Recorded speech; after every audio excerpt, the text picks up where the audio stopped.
A spokesman for the United Nations Children's Fund, UNICEF, on Friday called on the international community to work to stop the ongoing conflict in Ukraine so that the country's children can be relieved of their current pain.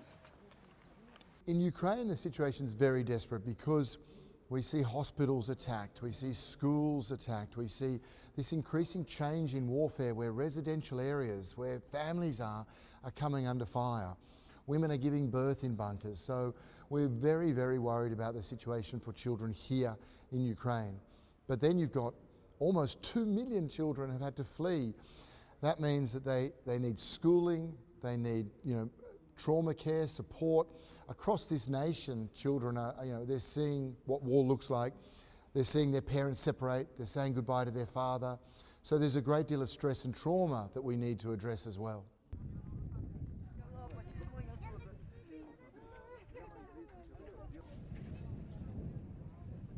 So the biggest thing UNICEF is doing is really two parts. One is on trauma and one is on life-saving supplies. So we send, for example, medical supplies, oxygen, surgical equipment, obstetric equipment, because again, women are giving birth in bunkers. So UNICEF sends that to hospitals from Kiev to Kharkiv to Dnipro to here in Lviv. Water purification tablets, generators to pump water, because again, water systems are being hit. So a lot of life-saving equipment going around the country. And trauma. We have child protection teams that work in between the lines of conflict to try and reach children. We have kits, hundreds of kits, just early childhood development, recreation kits, anything that can try and give a child a bit of normalcy, give them a break from this. So it's on those two fronts. It's life-saving and it's mental health.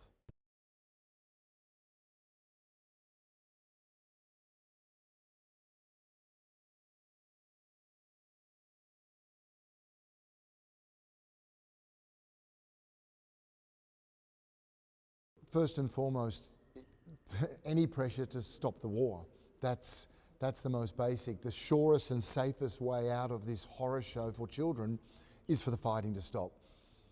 But UNICEF is not a political organisation, so what we then ask for big international actors to do is at least get an ability of these humanitarian corridors to be respected, so families can leave safely and organisations like UNICEF can go in with life-saving supplies, whether it's Mariupol, who needs water because it's another city being suffocated. So peace, humanitarian corridors, and then humanitarian assistance. If we are going to keep having to put band-aids on this horrible scenario for children, at least we need those emergency medical supplies, those blankets, that food. All of those things are going to be increasingly needed if the fighting continues.